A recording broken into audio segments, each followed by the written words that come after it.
right, well, we'll go ahead and get started. Good morning, everyone. Welcome to our second summer webinar, Free Technology Tools to Teach Your Way. This is obviously a very popular topic. I think we definitely have more registrants for this one than we have ever had before. So we're very excited to go forward with this. So Tiffani, I'm going to try your last name. It's Tiffani Tiharina? Yeah, pretty close. Tiffani Tiharina. Excellent. And Dr. Tammy Powell are here to talk to us about free technology tools to teach your way. So I'm just going to go ahead and turn it over to you two. Thank you. And yeah, I got married about 2 months ago, so that's why my name has changed since when we originally set up this this webinar. Congratulations. Thank you. So hi everyone, thank you so much for joining us today. We're going to talk about some free technology tools for your courses. My name is Tiffani Tiharina. I'm the program manager for Affordable in Georgia. And my colleague presenting with me today is Dr. Tammy Powell, Director of the Office of Digital Education at Kennesaw State University's Reardon College of Humanities and Social Sciences. And we each have some tools that we're going to show you today. So I'll be showing you a couple and then I'll show you a couple. So as you may have noticed in our session description, we called ourselves the Instructional Design and Digital Learning Power Duo. So a lot of the tools that you'll hear about today actually come from our years working together at ASU before I moved to Reardon, Georgia. Where we spent years training hundreds of faculty on instructional design and digital teaching best practices, including tools both in and out of the learning management system. So some of the audio is... Tiffani, maybe try cutting your video because your audio is a little warbly, and maybe move a little closer to the mic. And also, everyone, make sure you're muted. I can help with that too. Is this better? Is this better? I think that's better. Let's try it out. Okay, sorry about that, everyone. But before we jump into the tools, we do have a couple of websites that we're gonna just give you a little bit of a plug-in, just as additional places that you can look for some of this stuff. So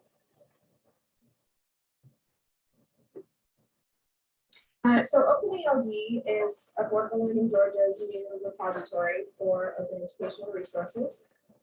So the tools that I'm sorry, my dog is barking. Best part of Zoom meetings. Yeah. So the tools that we're going to show you today can be applied to pretty much any discipline. But if you're looking for free materials for your specific course, OpenALG is a great place to start. There you'll find free searchable course materials. All created by your fellow USG faculty. And so there we have open textbooks, open ancillary materials, and then we also have reports on adoptions of other materials there. So those reports are actually a great place to look for what some of your colleagues have done with resources outside of the USG. So Tammy's put some links in the chat for you here just to get you started with some of ALG's resources. And I'm actually going to pass it over to Tammy to talk about this website.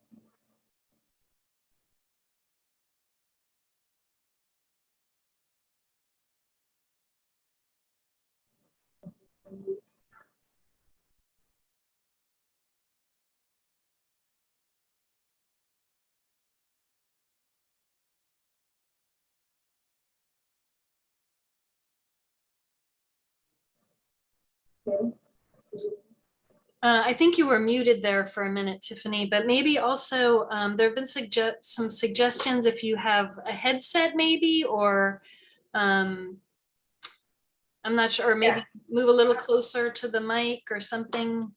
I will go downstairs and get a headset. and this slide's going to be Tammy, so Okay. it'll be right now. Okay. Okay. What did she just say? I'm sorry. So this next slide is me. Yes, this is me. I was like, no, this slide isn't me, but I am at the bottom. Okay. So can y'all hear me okay? Yes. All right, great. And so also another place for resources, as Tiffany mentioned earlier, I'm the director of the Office of Digital Education for the Reardon College of Humanities and Social Sciences here at Kennesaw State. And so we do have also a lot of tutorials and stuff for you. Here, there's some tutorials. There's also some micro trainings. You can get a certificate for various tools if you have any interest in them. Let me see if I can find the chat again. There it is. No, that's not it. I was going to post them in the chat. Zoom is not something I use a whole lot. So there. And also, those are different. The micro trainings, the tutorials. With the micro trainings, you can earn a certificate if you want, put it in your ARD if that's something that you like to do. And at this point, I'd also just like to say we do have some additional trainings that we offer. We're always happy to have everyone in. I know you guys have tons of trainings available to you. And then to sign up for any of those, here's the link. You can go in and sign up, and then we'll just send you an email when the training comes up. So at this point, Tiff, are you back? We wanted to ask you a question. Denise, did you have that poll? Thank you. We wanted to ask you so we know about how much time to spend on things. If you could tell us, do you currently use learning apps, Google Sites, H5P, Miro, Quizzes, Voicethread? So a lot of you use Google Sites and Voicethread. Wow, Google Sites is really popular. Okay, cool. Wow. Not a lot of Miro usage, which I'll be talking about. I'm super excited about Miro and Quizzes. Glad to see some of you found Quizzes. Voicethread has been around a while. So, and some of you, are my trainings meant for all schools in USG? Stanley asked. Yes, absolutely. And anybody at all. They don't have to be in the USG or even a teacher. Susan and Scott, Pratiba, you guys say that you don't use any of these. And Samantha and Lauren, you say that you use Flipgrid rather than Voicethread. I've heard so many good things about Flipgrid. Okay, fantastic. That gives me a sort of an idea of what to do or how much time to spend on things. Okay, so lots of love for Flipgrid coming up. I am writing that down because definitely I need to get more on my Flipgrid game in. I know the foreign language faculty really love it. YouTube and biology simulation websites. Okay. All right. Well, thank y'all so much. That gives me an idea. So I would like to we'll just go ahead and start and go to Miro. And that is, just in the chat, how many of you use Padlet or Lino?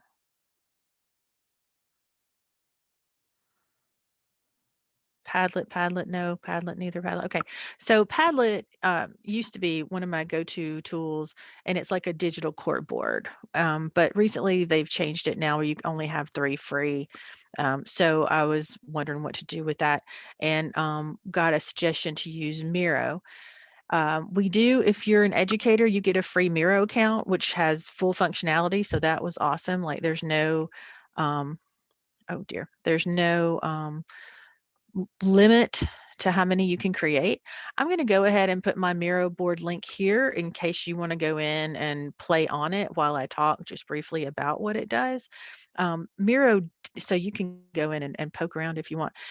Miro does have a, see if I can pull up this so that I can see my Miro board. That would be helpful. Miro does have, oh gosh, y'all are already poking around. That's amazing, guys. That is awesome. Share screen. Yes. Share this screen. Okay, so if you can see this, Miro has a ton of features and an amazing training. So you really don't need me to show you how to do anything. And y'all feel free to do whatever you want. That right there is an exercise where if I were in a synchronous classroom, the map there, I would say, okay, what state is this? And you can click on it and type your answer. We can also have a vote here. And I can say, okay, everybody vote on which state you think it is. And I can start the vote. And yeah. We can't see your screen. There You we can't go. see my screen? Now Oh, we can you? can. Oh, good. Okay. Sorry about that. Thank you. And now you can see it looks like a bunch of bees are buzzing around a state. Okay, great. This is fun with all of you. Usually I have about 10 or 15 students, but with all of you, this is really fun. And you can go ahead and click on which one you think it is, Nebraska or Arkansas, and vote. And if you want, I've just now limited the screen, I believe, to either Nebraska or Arkansas, and you can vote and tell me which one you think it is. You just click on the Nebraska word or the Arkansas word. If that's not what's happening, you can let me know. So I'm going to go ahead and stop that just because there's a lot to show you. And I would, goodness gracious. What does Miro do? That is such a good question. Miro does a lot of things. It does the digital court board. I can also say, okay, you're all looking at this picture of the state. I can peel off, these little tabs. What state is this? About 5 of you said it was Arkansas and 3 of you said it was Nebraska. The answer is, as you might have imagined, Arkansas. I would really like to see the rest of my board now, and I don't know why the voting messed that up. Okay, hold on. Let me refresh this and see if that'll fix it. Yeah, so I can say, what state is this? And then I can click on this little tab and move it. And what is the state capital? You can click here and you can type in little bubbles. So you could click and type your answer. You could say your answer. So if I were in, for example, a synchronous classroom where you're teaching online, but through Teams or something, but you're meeting synchronously, this would be a way to interact with your students.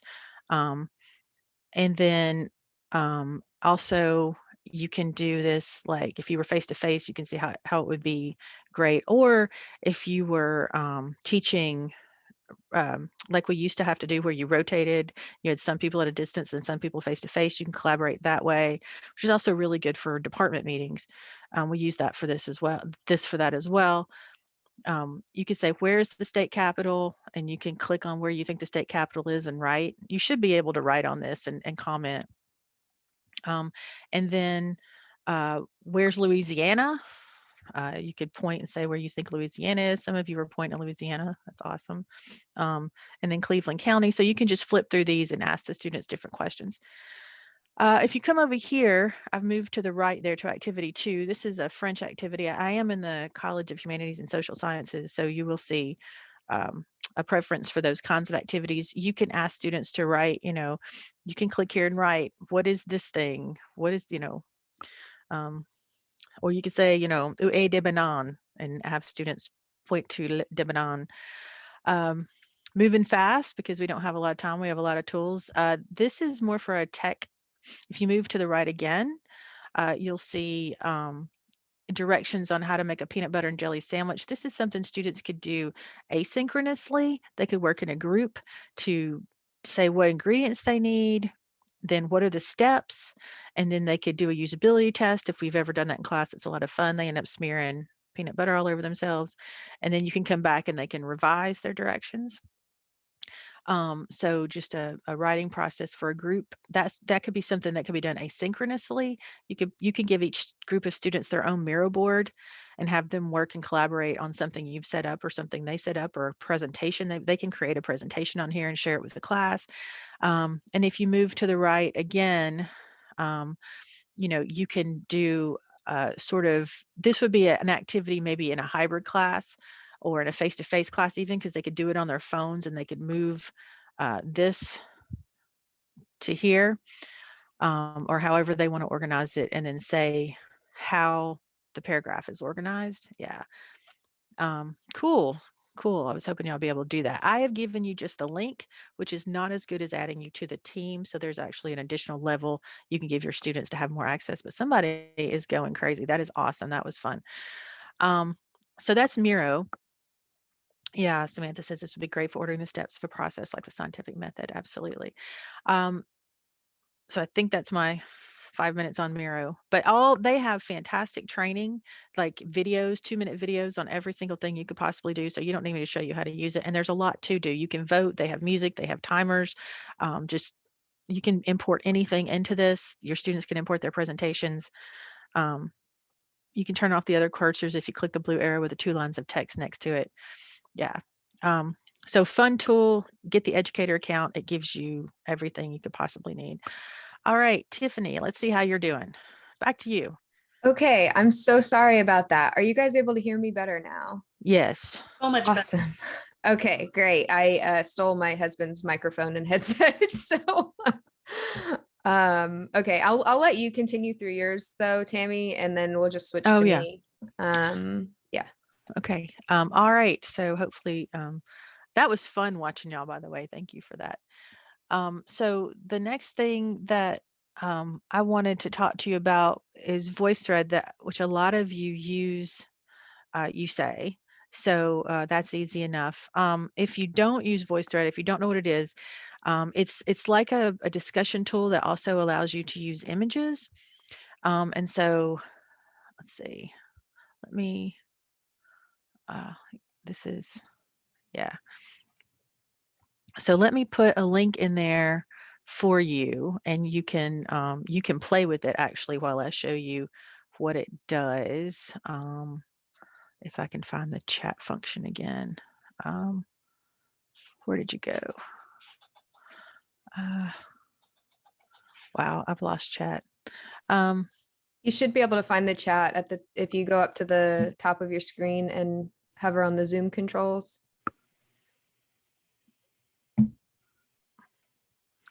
Wow. Yeah, no. Are y'all seeing the Voicethread? Oh, there it is. It's right in front of me. Duh. We okay. don't see the Voicethread. Oh, you don't see the Voicethread? No, we still see Miro. Okay. All right. Okay. So you shouldn't see anything now, right? And Yes. then, okay. And then,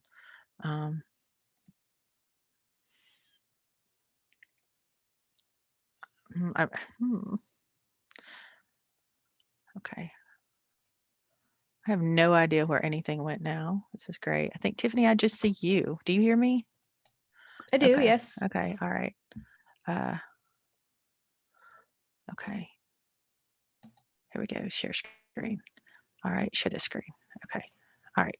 So hopefully you can see now. And you should have a link in the chat that will send you to this Voicethread so you can play with it while I show you what it does. So Voicethread allows you, if you're not familiar with it, to comment on images, to guide students through discussions with images, and also to, and if there's stuff coming up in the chat with, I'm sorry, I can't see it. So Tiff, if you could tell me what's up with that. So it's easy enough. You set it up. This is a PowerPoint. I usually base it on a PowerPoint. I upload it. It creates a Voicethread. If you're at KSU, we already have a free, well, not a free, but we already have paid for a subscription for you. And so you have unlimited use. If you're not at KSU or your institution does not have a Voicethread subscription, you do get 3 free. And what we have done at, what I did when I was at other institutions was just keep reusing the same 3. So certainly you're able to use it, and students can use the free ones too. There's no link in the chat. Oh, because I just sent it to I sent it to one person privately. That was yeah, that was me. How about that? Now it's there, I think. So yeah, you can go on and you can play with this. So what you do is you click down here and you have different tools. So if you're a student, this is what it's going to look like for you. And you can just text. So you can just type something. Voicethread is accessible, so that's cool. You can do voice, you can do video, you can upload stuff. That's this one. You can also call in if your students want to call in using their phones. They have no excuse not to participate. You can also, as the instructor, you can limit which of these options they can have. So if you want them all to make videos, which, I mean, you know, you do want to be considerate of students and their privacy and stuff. But if for some reason you wanted to limit it to audio comments or whatever, you can do that. You can also draw. So you just advance it by pushing this button to the right. So you can ask them to write things or describe things. This is an assignment I often do in my tech writing class. Describe your favorite meal using classification and partition. And then you can also do stuff like circle the answer. So if you turn on the video, I don't know that it will do this, but if you turn on the video, there's a pencil that pops up. It won't do this because I'm on my video is in use. There's a pencil that pops up and students can actually circle things and write on things, and you can try that too if you want to. So feel free to play with this. So it's easy for you. All you do is you upload the PowerPoint. You can also upload video and other things. There's tutorials. And then you say share. And then as the faculty member, you copy the link, make sure you say anyone can view it, anyone can comment, you put it in your learning management system, and then students can access it. We have a link that we've created for you, or a presentation, actually Tiffani created it, for students to explain to them how to comment on a Voicethread so that you don't have to worry about that they won't know what to do. And so here's the video that shows them how to use Voicethread. So I don't know if there are any questions. Oh, thank you, Tiffani. Yeah, man, I really could not get that. I sent it to everyone in the waiting room then. That was great. Okay, so that's Voicethread. If you guys have any questions or just want to save that to play with later or anything. A lot of times foreign language uses it to have students speak in the target language and share, their images and their video and stuff. I've seen a lot of different classes use it as ways to, they'll ask students to upload a picture and share the story of their family, which I've seen that in education classes. I've seen that in foreign language classes. I use it to put up images in graphic design class where I ask them to, identify a problem with the image or whatever. I put their name on the top so they're, called out, which some people say is not good, but so different ideas for using Voicethread. I think is this something you would use in the class or more as the question is this something you would use in the class or more as a homework assignment? Is it synchronous? I would use it more as either a homework assignment. You can use it for group presentations. That students can make their own Voicethread group presentation. And I use it in my asynchronous classes for stuff like, identifying problems in pictures or identifying grammar errors like this, putting them in groups and smaller groups with a Voicethread and having them each giving them a page where they do a grammar exercise. So asynchronous is a great way to use it as well. And the last piece that I was going to do for you today is quizzes. How many of you use Kahoot? Are there any Kahoot users? Yeah. So if you use Kahoot, there was a technical question that ran right by really fast. Technical question, do you have your IT department do a security review on any of these tech tools? Absolutely, yes. And Voicethread is integrated into our D2L system. So yeah. Kahoot has been approved, which I'm not talking about right now, but Voicethread and Miro both were approved by our IT team. Kahoot is a group, quizzing feature that if you use Kahoot, you're probably very sad to know if your school doesn't have a subscription, they've really cut down on what the free license will do. And so that is a good question, Deborah. I have not had the IT UITS or UITS look at quizzes, so I'll introduce this with that information. I have not had them look at it yet. If you can you still see my screen? So Yes, we can. This is a quiz. To play this quiz, go to joinmyquiz.com and enter join code. If you have a phone and you want to do it, you can. So I don't have anybody in it. If anybody wants to do it, just to play with the quiz, it's very short and silly, actually. If you don't, I can go ahead and just show you what quizzes can do. I've got one person in. Woo! Yay, Jen. All right, a few people. Okay, so when you say start, you'll see it pop up on your phone. So you'll see it on your device. And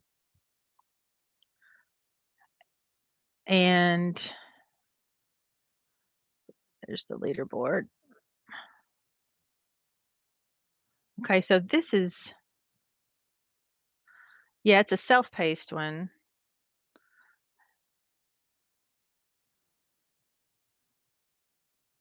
And I can just watch you guys go. There's one that's instructor led that's more like Kahoot.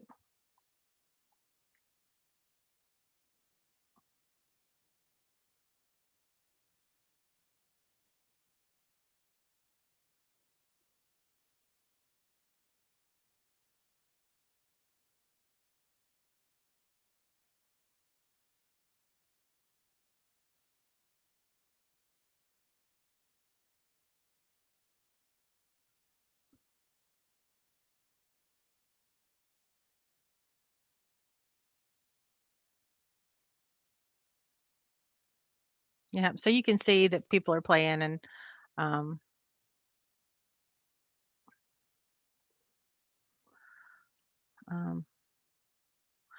so while we're doing that, I'll show you what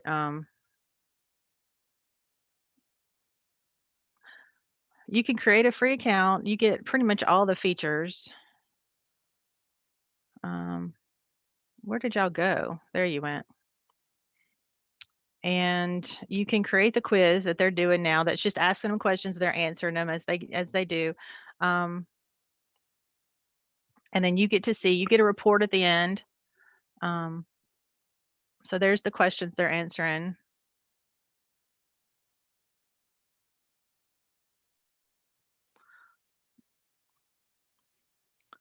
All right.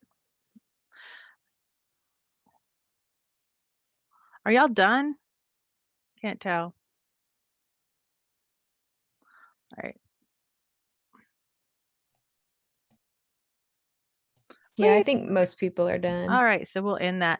But it looks like RF won with 5 out of 5. And Jen was on fire. All right.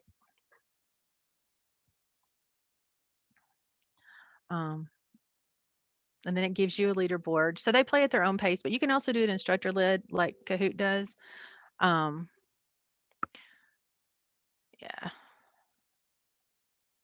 Okay, so going to quizzes, trying to tell you something helpful. So yeah, so you create the account and you can create the quiz and it's super easy. And they walk you step by step. You can do a Kahoot type session where you're like a game show host and you're saying, you know, okay, we're doing this question. Okay. And then you get a report too, like who got what right. So you can look and see. So it's really great for either asynchronous. They have an asynchronous option. It's really great for synchronous online. It's great for face-to-face. My goodness, they love it. I love it, to be honest. You can also, you know, put a quiz out there and have them do it at their own time and pace in an asynchronous online class. They have a lot of free tools. You get the report in a file to use for a grade. Yeah. Yeah, so Amber, this is why quizzes, I have been super excited about the quiz. Yeah, quizzes doesn't have a cost. So this is, I have not been this excited about a tool. I was telling my colleague since 1998 when I discovered hot potatoes. Like, and that's why I'm like still playing with it. I've never played with somebody live with it before. So thank y'all for that experience. But this is, yeah, they have different things like the geography quiz that's available that I might try to put a link up in later when Tiffany's talking because my time is out.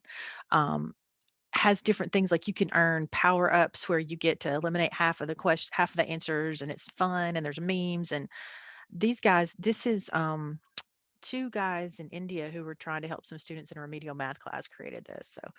So there's a super account you can upgrade to, but quite frankly, the free account is pretty awesome. All right. Tiff, do you want to go ahead and take it from here? Yeah, I will All right. take over here. And I'm going to switch to my screen here. So the first tool that I'm going to show you is Learning Apps. I think one of the coolest things about Learning Apps is that it's actually international. So I believe the original language is German, but it has tons, yeah, but it has tons of different languages that you can switch to, and it gives you like the 5 most common at the top using flags. So you would just click on the English flag for English. But it's really cool because it does make it a good option for any discipline, including foreign languages. So you can, Learning Apps has a lot of different applications that you can create. So if you click on Create App, and this is completely free as well, you can see all the different kinds of tools that you can create. So it's got like crossword puzzles, simple multiple choice quizzes. It's got pairing game. It's got one of those horse race games like you see at the fair. And there's lots of different things that you can kind of play with. The millionaire game is like Who Wants to Be a Millionaire? And if you click on each one, it'll also give you examples of how it's been used in the past. So like this one will give you an example of one, and these are public ones that have been published publicly. So it gives you public examples, but you can also create your own. If you create an account with Learning Apps, which I'm already logged into mine, but there will just be a create account option in the top corner if you're not logged in. You can actually save those apps to your account, and you can share them directly from Learning Apps. It gives you like a link. So if I come in here, this is one of the most popular ones on my account. It was created with a team of composition faculty at KSU. You can use that app by sending a link. You can embed it into a website or into a lesson using HTML. You can share it directly. So I actually don't remember which it is, but one of these links will give you a full screen of the app, and the other will take you actually to this page that you're looking at right now. But you can also download SCORM packages and put them into your learning management system if you wanted. You can make it public or private. So there's even a QR code, lots of different options with it. And it's fairly easy to use because it does originate in another language. Some of the setup is maybe it's a little bit less intuitive, I guess. And so you do have to kind of play around and make sure that you are putting answers in where you meant to put them, and things like that. Play around, make sure that you look at the example when it's finished. But it's got different settings for different types of apps and things. There's lots of cool stuff you can do with Learning Apps. You can also create collections of apps. You can organize into folders and things into your account. I've never used the classes feature, so that's something that you might play around with if you're interested. But yeah, this is Learning Apps. It's pretty easy to use. And it's hard to really show you how to use it because each app has different settings in it. But you can also just browse what other people have shared. You may find something useful and you may not even need to recreate something. But as you can see, there are lots of them in different languages here as well. I actually don't have my chat pulled up, so I don't know if people are asking questions. Let me pull that up here.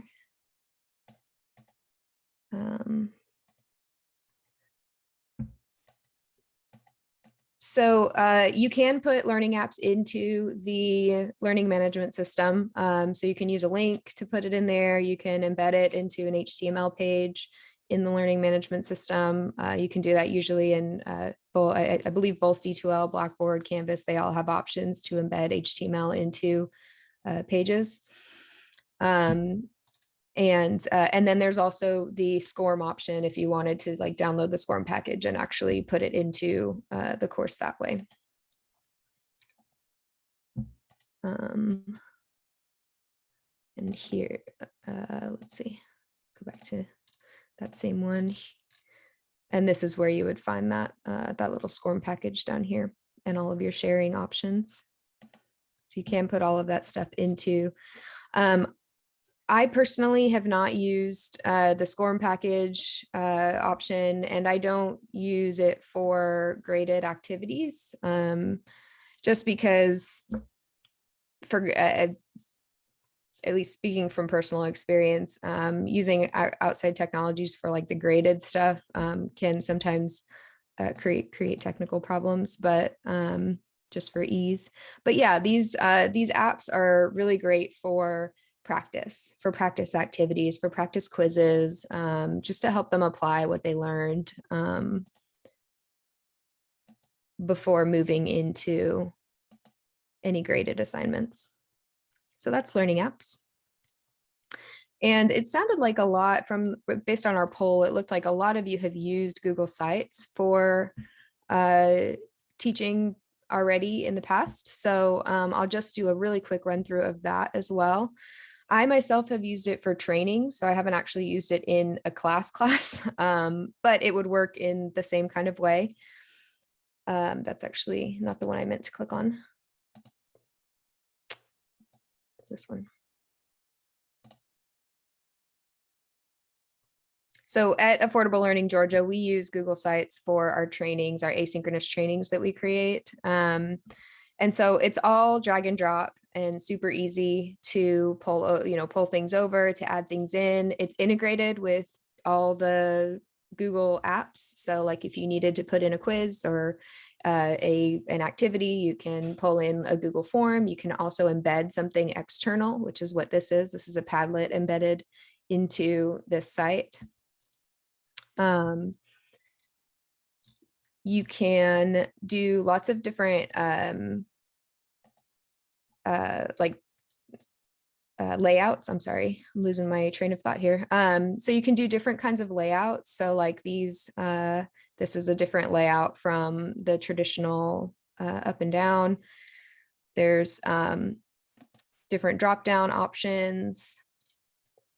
You can embed videos. This is from YouTube, which is the native video embed option, but you can also embed from other video sites. YouTube is the native just because it's owned by Google. Some more different layout options. You can do things with like Google Slides. So you can like set up an automatic slideshow or something to put in there. Lots of different things that you can do. This one's actually a different, this one's from Media Space instead of YouTube. That's what KSU calls Kaltura. These are buttons here, these little, let me switch to the actual published site so you can see some of the functionality. But these are buttons that you can click on that go to another site. Lots of different things you can do to make you could use it to create lessons. So this is where I've got a Google form in there. There's lots of different things you can do with it. It really is a website. So anything that you might put on a website, you could do in Google Sites. It's a good place to get creative with things. I've taken a few trainings that Tiffani, like this one that Tiffani's created, and they've been great. They just look so good. And also if you use SoftChalk, this is a good substitute if you're facing budget issues. Yeah, so not all of the institutions have SoftChalk. Coming from KSU had SoftChalk. So we did a lot of our lessons there. They still do a lot of lesson creation there. But if you don't have something like that, Google Sites is a really great option, a really great alternative with pretty much all of the same features. There are a couple things that SoftChalk does have that Google Sites doesn't, but that you could pull in, that's where the embedding feature comes in and can create some, cool activities and things to embed into your lesson. Actually, you can embed learning apps into Google Sites. You can also embed H5P into Google Sites, which is what I'm going to move into next. So if you've never used H5P before, this is, it's very similar to learning apps, except that it's got some different kinds of activities. It's completely open sourced, so it's not just free, but it's also open sourced, so anyone can use it. They have a paid option where you can, like, your institution could like get an instance through h5p.com that where they have like support and stuff integrated into it. But the h5p.org option is a good, it's meant for people to try out H5P before creating their own instance or before joining the .com instance. But it's a great place to go and create activities. And I created these activities over a year ago, almost 2 years ago.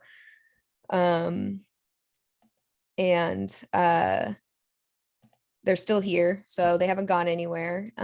So even though it is sort of meant for an, sorry, by instance, I mean, like your own, so H5P is a software rather than a website. And so while they have websites that you can go to use H5P, you could even create like your if you had the coding ability to, or the development option ability to, you could go in and take H5P source code and upload it into your own server and basically make your own place to do H5P. That's what I mean by instance. Yeah. I'm sorry if I miss other people's questions in here. So just Tammy, yell at me if there's one that I need to answer. Okay, I got one for you. Lauren Barbo wants to know, why would I want to do that? What is the benefit? It's really more something that like institutions might do. Less like it's not as much something that an individual would do. I mean, not that an individual can't, but it's more common for institutions to do it at the institutional level, and that would be they might do it so that they have their own hosting and their own. Yeah, I'm going to show an example in just a minute too. But it would be a place to sort of create your own hosting, maybe have a login, maybe create logins where only your institution can use it, things like that. But it's not necessarily like creating your own instance of H5P isn't usually something that an individual would do as much as an institution or an organization. H5P.org, though, this is where you might go for individual things. So you can create an account, which I'm already logged into mine, but it would be up here in the corner. You would see create an account. I'm sorry to interrupt, but we do have another question. Are you limited in the number of activities / presentations you can do with the free version? Not that I have ever run into. I would have to look into that more. I don't know off the top of my head for sure, but I have quite a few here. So I've never run into that. So let me show you an example here. There's I have lots of examples that I can show you. There's lots of different kinds of activities that you can do. This one is a matching activity that was created for an open textbook where they can your students can come in. These would be done like asynchronously individually. So it's not necessarily a collaboration thing. Really awesome open textbook. Yes, really awesome open textbook. The open textbook that was created for this, you can also access that on OpenALG. It's called Open Technical Communication. I'm not sure why this one has such tiny text. I'll have to fix that. But yeah, there's lots of so this is one example. So we've got, let's see. I don't even, I'm like, I'm not going to pay attention to where I'm putting these because I don't have the brain capacity to. But they can stick them where, you know, the students can put it in, click check, and it will tell them that I got 0 because I literally only got one of these right. They can retry, but you can also embed these into a website or into your learning management system. So that's still an option to embed to embed them. There's a lot of different kinds. So on h5p.org, because it's meant for exploring and learning just like about what H5P has to offer, you're actually going to go to examples and downloads in order to create your own. So you would go into examples and downloads. You would look at all the different kinds of activities, and there are tons of different kinds of activities that you can do here. So I definitely recommend at least looking through and kind of seeing if any of these might fit your needs. So because there's a lot more here than what learning apps has, different purposes, so different options. Like I just discovered the advent calendar today, which seems like fun and kind of silly, but I think this is new. And so, but you would click on one and it's going to give you an example of something that's been created with it. And if you wanted to create your own, so it's going to tell you at the bottom, go to h5p.com and create an account. But you can create your own through h5p.org for free. Yes, I love Christmas. By actually just coming to the bottom and saying reuse. You would download it as an H5P file. And then, oh, it logged me out. That's weird.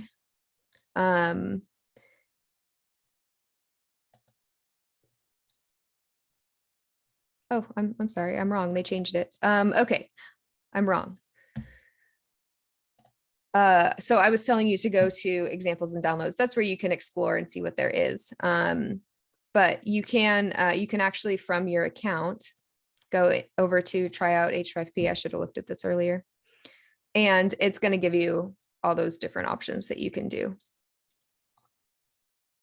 And you would choose the one that you want. So I'm going to click on that advent calendar one, which does say it's beta. So if you really are creating an advent calendar, you would keep that in mind. But you would click on it. And it would give you all of the different options. And so it's going to give you all these number. So because it's an advent calendar, it's got a bunch of different doors and things on it. You can add to it.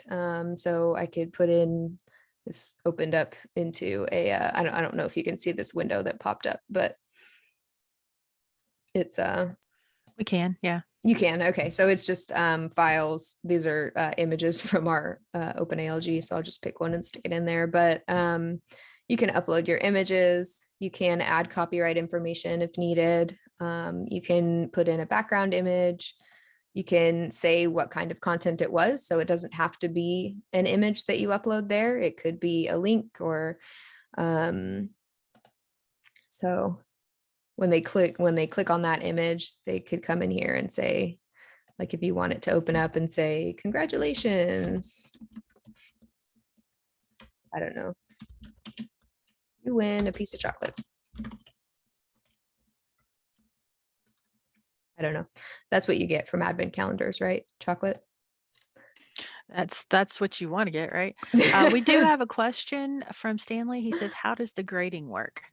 So these would be used as ungraded activities as well. So you would do these for practice. This is a lot of practice stuff.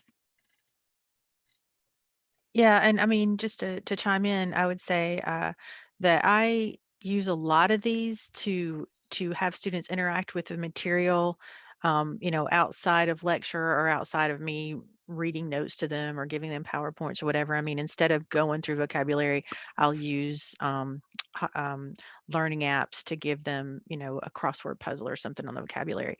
And then later I'll do a graded quiz in the LMS because that's secure. And that's how I would gauge their progress. Right. Yeah. So you would use it. So if you did want to just give them credit for completing it, I have seen people have students just submit like a screenshot of their completion page. But a lot of the time, because it's practice, it's really, it's kind of a question of whether you need to know if they completed it or not. You know, it's for their benefit. And so if you, you know, provide it to them and then you tell them, hey, this has example questions that may or may not show up on your exam, then they'll, you know, they'll complete it if they feel like they need it. And if not, then it'll probably be obvious on the exam.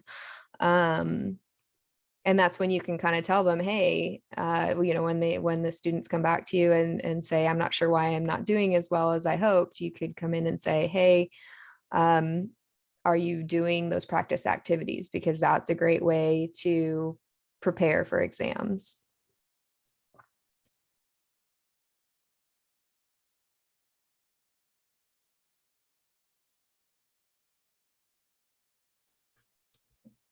So that's H5P. Are there any other questions that I need to answer before we?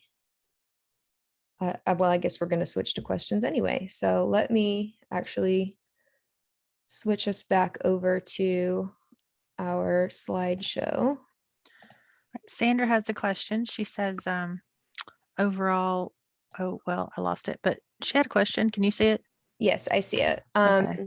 So overall, which of these would you say work best for activities in breakout sessions?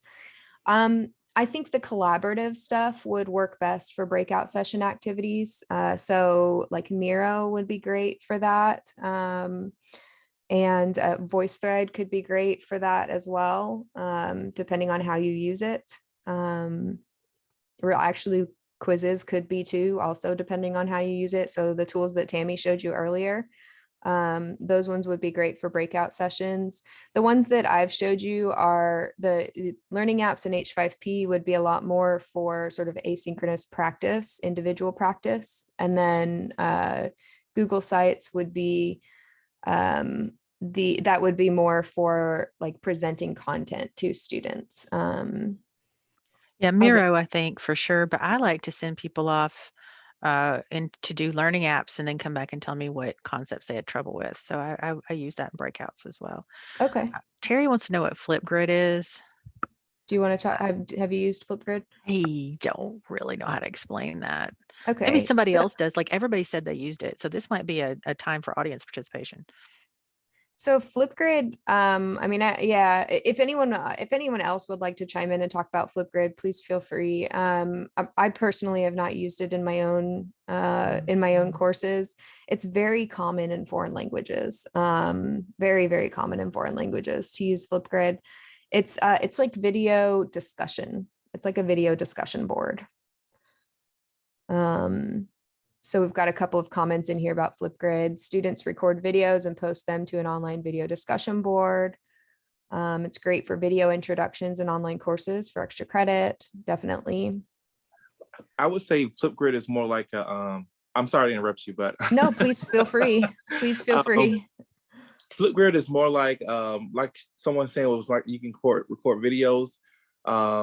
It's more, and it also comes with a whiteboard. So if you're a person that likes to use whiteboard to maybe do work out math problems and record those problems, or you can, if you're doing language, so if you're doing like diagramming sentences, for example, if you look at how each word functions to form an entire sentence, or if you're trying to draw certain things for students to see something analytically and record that piece. And I think it lasts for maybe about 5 minutes. And you can take a snippet of that and then save it and post it or embed it into your learning, your LMS. And then what I use it for, because I sometimes teach teachers, I allow them to use that as a way to train them to use the technology who are going into the new form of classroom. So they get a feel of how to use the technology piece since they're going into the new world of teaching. So that's pretty much what it is. This is just another way. It's a different whiteboard where you can do recording and whatnot. So I hope that makes sense out there for people. So just Yeah, let me know. thank you so Thank you much so for that much. Yeah. explanation. No problem. Thank you. Dr. Malcolm DeVoe, everybody. Thank you. Yes. Let's see, what other questions do we have? So we had which platform would be good for learning and memorizing a speech. I agree with Tammy. Definitely Voicethread would be a great option for that, especially for asynchronous classes. If you're doing an asynchronous public speaking course or any kind of presentation really in an asynchronous course, Voicethread is a great place for having students create they would create their own voice thread and record on each slide over it. It's also a really great option for group presentations. Yeah, I do online group presentations through Voicethread. Thank you, Miguel Garcia, for putting up the getting started on Flipgrid for everybody. That's great. We're probably gonna have to add Flipgrid to our repertoire. Yeah. Is there a free resource for simulations that can be used for a skills test, such as for Excel? I'd like to get test skills and get a score of ability. Free resource, no. I mean, that you probably already know. Captivate is great for creating simulations that you can use to test people with, but yeah, free. The only thing I can think of, and you're from IT, so this might be something you can use, is a tool called Quandary, Quandary, which will enable you to do a whole lot of, but it's a lot of HTML coding. So, but Quandary, and you have to do Quandary, and then I think it's from Hot Potatoes, and it's out of Vancouver. So you have to Google it that way. I can send you the link if you email me. Kay Heath says, what works best for ESL? And I mean, everybody in our foreign languages department uses Voicethread. Thank you for that, Tiff.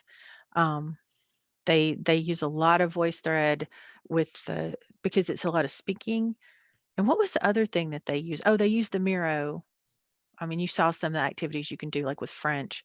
I know foreign language is not the same as ESL, but that's the only connection I can get. This recording will be available. Yes, they're going to put that up. Yeah, I'm not sure how quickly that would be a Denise question. Denise had put up there within 1 business day. Wow. Oh, there we go. That's fast. Let's see. Do we have any other questions? If we missed a question, please feel free to speak up or repost your question in the chat. There were lots of chat messages, so we want to make sure we don't miss any. Yeah, or email us. And also, if you, you're welcome to come to any of our the trainings that I put up there. And if you need a training, there's so many. Tiffany, I can direct you to one if there's something you need special. Yeah, thanks for definitely. coming. Yeah, thanks for coming and drinking from the fire hose with us. That was fun. Yes, thank you so much. And also thank you for bearing with me on my technology problems. It happens. It happens. Will you all provide me with a list of the resources that you've shared throughout today? Because there was a whole lot of stuff in the chat and I was clicking, and I'm sure a lot of our participants would like to go back and visit some of those things you shared later. And I can add that as a resource to where I share the recording on our website. Yeah, absolutely. I have them all written down. Of them. Yeah, I have them all written down. I'll send to you. I also put up classtools.net, which is a bit ad heavy, but it has a Pac-Man game you can create with quiz questions for your students, and they earn new Pac-Man and stuff by answering the questions. And I find that to be kind of a fun diversion too. So I just want to throw that out there at the last minute. But yeah, I'll send you all those links. Okay, great. Yeah, definitely. And anyone feel free to email either of us if you have questions about these tools or about the resource. So, the stuff that's available on OpenALG or the CHSS, RCHSS resources website. Sorry, I get that mixed up. I always forget to add the Rado because it wasn't Rado when I was there. Radau. It's Radau. Yeah, we're excited. We have a Radau. Radau. It's new. Yeah, it's new. It's new. It wasn't there a year and a half ago. So Radau, like ray gun, is how it was explained to me. Which okay, cool. Helps. Yeah. So hey, Lara. email us, and then I did go ahead and also put our Twitter handles on there. I'm somewhat active on Twitter with usually with OpenALG or open stuff. I'm not sure how active Tammy is, but I just post it's pictures of there our anyway. dogs. Yeah, There thank you you for go. putting If that you up, want but to, nobody needs that. if you want to see pictures of dogs, please go to Tammy's Twitter. Nothing there. But yeah, just email me directly. Absolutely. Thank you both so much, and thank you all for coming. On our website, you will see our next webinar is student readiness returning to campus. It's June 22nd at 11 a.m. So go ahead and go to that website to register for that webinar and other ones coming up. And that website is also where you will find a link to this video and resources. So thank you all so much. Have a great weekend, and we'll see you next time. Thanks, Tiffany. Thanks, Tamara. Thanks, everyone.